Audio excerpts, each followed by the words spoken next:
bienvenue dans le cours qui va parler aujourd'hui de réciproque du théorème de Pythagore. Alors attention, le cours il est différent de celui du théorème de Pythagore. Ici, on va parler de la réciproque. Donc on va commencer par un petit rappel pour bien comprendre comment ça fonctionne une réciproque. Alors le théorème, je peux le schématiser de la manière suivante. Si j'ai un triangle rectangle, alors je vais pouvoir écrire une égalité, un truc au carré égale un machin au carré plus un bidule au carré, ok.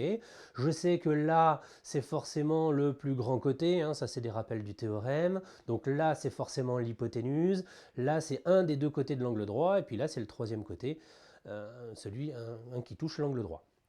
Donc voilà, j'ai pas mis des lettres parce que voilà, c'est juste pour symboliser, c'est quelque chose au carré égale un autre truc au carré plus un bidule au carré. Vous changerez en fonction des lettres. Je vous laisse regarder la vidéo sur le théorème de Pythagore. Alors une réciproque, ça marche comment? Une réciproque, qu'est-ce qu'on va faire? On va prendre ici la condition, ici la conclusion, et qu'est-ce qu'on va faire? On va les inverser. En fait, la réciproque, c'est le contraire.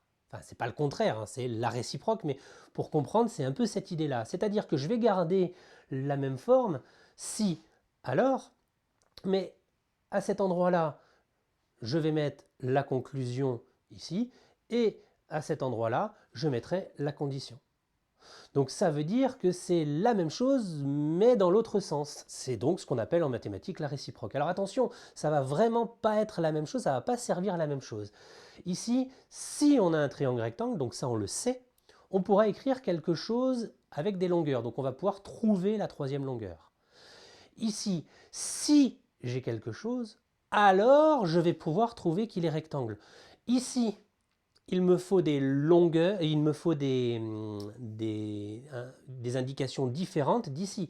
Ici, il faut que mon indication, elle me dise j'ai un triangle rectangle, et ici, mon indication, il faut qu'elle me donne des longueurs. Donc ça change tout l'aspect du problème. On verra ça dans les exercices. Alors, si je résume un petit peu, je vais faire comment? Je vais vérifier que j'ai bien un triangle. Alors, je ne sais pas qu'il est rectangle encore. Donc, je vais prendre le plus grand côté, je vais le calculer, je vais trouver ce que j'ai mis un truc. Je ne sais pas ce que je vais trouver.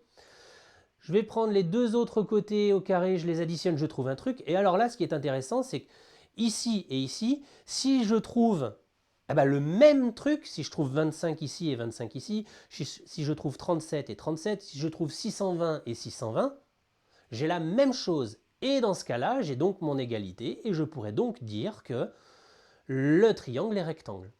Donc vous voyez, il faudra bien calculer quelque chose au carré, une somme avec des carrés, séparément, je calcule le premier, je calcule le deuxième, et si je trouve la même chose, je pourrais conclure que le triangle est rectangle en A. J'insiste bien, je suis peut-être un peu lourd là-dessus, mais théorème ou réciproque, il faut faire attention. Si jamais on nous demande de calculer une longueur, on va nous dire le triangle est rectangle, voici deux longueurs, trouvez la troisième.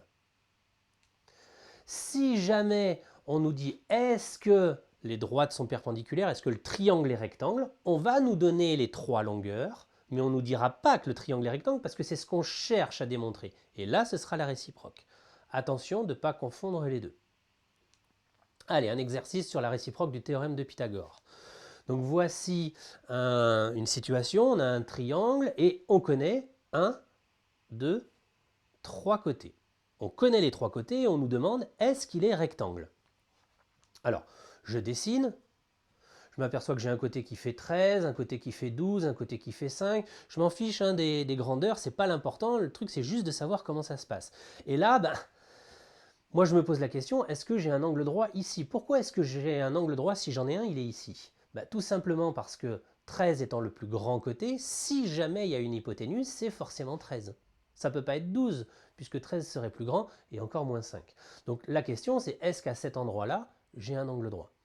Donc je vais calculer, comme j'ai dit tout à l'heure, une somme avec des carrés, donc ce côté-là au carré plus ce côté-là au carré. Je regarde combien ça fait. 169. Je vais calculer de l'autre côté ça, donc ce côté tout seul au carré, et ça fait aussi 169. J'ai trouvé le même truc de tout à l'heure. Donc si j'ai trouvé le même truc, j'ai bien le fait que ce soit bien égal, je viens de le prouver, je viens de le démontrer, donc j'ai l'égalité de Pythagore d'après la réciproque. Là, vous avez le droit de mettre d'après l'égalité de Pythagore. Le triangle est bien rectangle en E. Donc on fait attention, théorème réciproque, ça peut paraître un peu compliqué, mais ce sont bien deux outils distincts qui servent à deux choses différentes. Voilà, moi je vous dis à bientôt.